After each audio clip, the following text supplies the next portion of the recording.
When you're first talking to a potential client, it's really important to ask some key questions to make sure that they are going to be a good fit for you and that you're going to be a good fit for them. And also just to make a note if you see any red flags.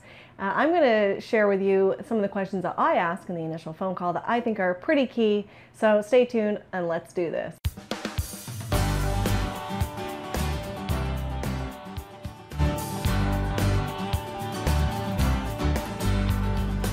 So the very first thing that I like to ask people when I have them on the phone is, where did you hear about me? So this is really important. You're going to want to track this. And I always make a note of the date, the name of the person, and where they found me, and then what the outcome was if they hired me.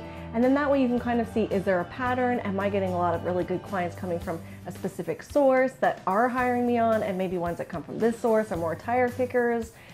So it's really good, again, just to log all of that for your own information down the line, and then you can figure out where you want to focus your marketing efforts in the future.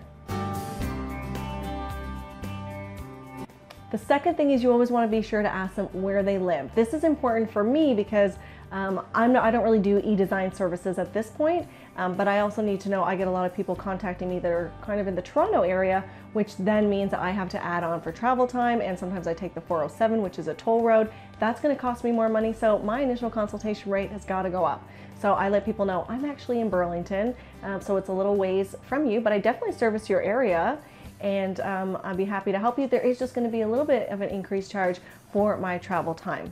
Again, let them know to expect it, then they can decide whether or not they still want to work with you.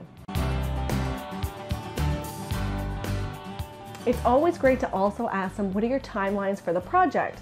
Because if I have someone on the other end of the phone and it's like, oh, we're in the middle of it and we're going crazy and I need your help now, then I'm like, sorry, you know, what's the phrase?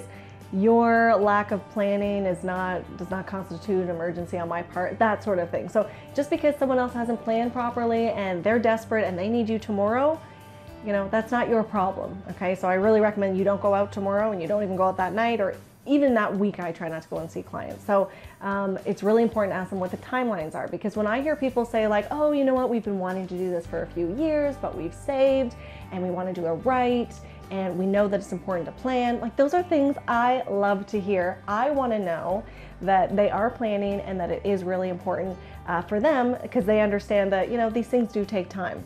So another question about the timeline is really a key one to ask to really get a little bit of a grip and figure out, is this going to be a red flag, and how are their expectations so you can manage them. So this next one comes a little bit tricky, but it's asking them about a budget.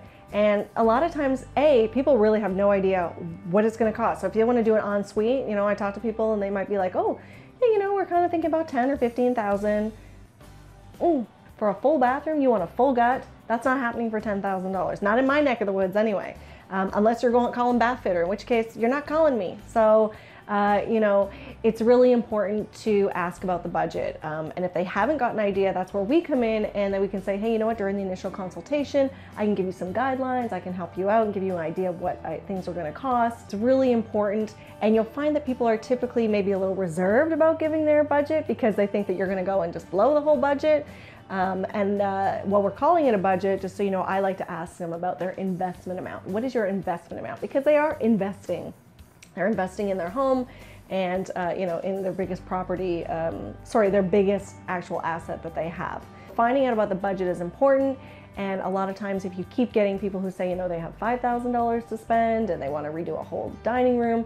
Again, it depends on the type of service you want to provide. If you're happy and you want to, I know some gals that do a great job of working with what clients have. They want to come in and they're going to help them do that. It just depends on how you want to run your business, but always ask about the investment amount. Don't shy away from it. It's huge. If you get an opportunity, I like to ask them, have you worked with a designer before?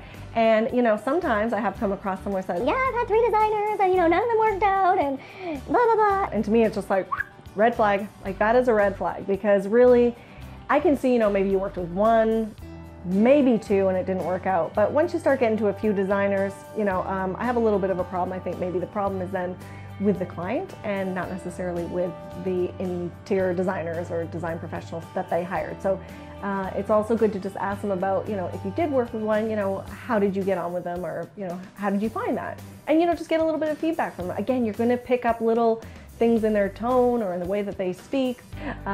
So just ask. It's a good question to ask, and just be open-eared about what the answer is that you get. I love to ask if people have their own trades. Do you have specific trades that you like to work with? For me, I don't like to manage projects, so I'm happy to bring in my own contractors or give them referrals to people that can help. But it's really good to know, if they have their own trades. And the other thing is also do you have suppliers that you like to work with? So I had one woman who said, oh yeah, I have an account with Direct Buy. So I was like, oh great. So really that means I'm not making anything on any of the purchases and any of the items. So again, I had to be sure that I was charging for all of my time. If you want bigger projects and if you want more custom things, then maybe those aren't the words that you want to hear, but at least you've asked the question. So those are a few of my tips in terms of what you need to ask the client, and comment below to let me know if there's anything else that you ask a client on a phone call. I may have missed something, and it's really important, and if it's helped you out, then I'd love to hear about it. So I'm Claire Jefford. Make sure you're subscribed to my Facebook channel and Interior Design Business Strategies. If you're not already, you need to be there. We're giving away a lot of good information and helping you run a successful interior design business with my no-nonsense approach. So I'll see you soon.